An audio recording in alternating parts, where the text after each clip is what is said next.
Me llamo Emma Gómez Ballester, soy la Falla Borruituria, sector Botánico La Pechina, tengo 10 años y voy al colegio San Pedro Pascual.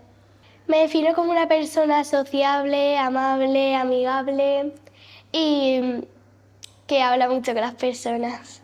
Pues me gustaría volar porque yo de pequeña siempre me encantaban los pájaros y todo. Y a veces soñaba con que quería volar con ellos y me gustaría mucho volar.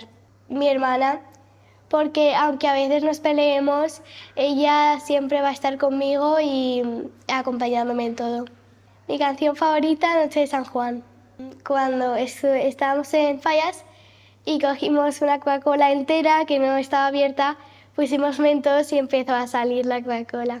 Pues tiene que ser perfecta, valenciana y que conecte con la gente, que sea sociable.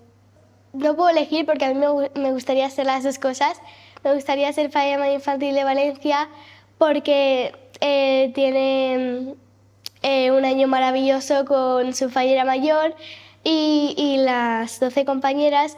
Y corte de honor también me gustaría ser porque pues al final también es súper bonito ser corte de honor.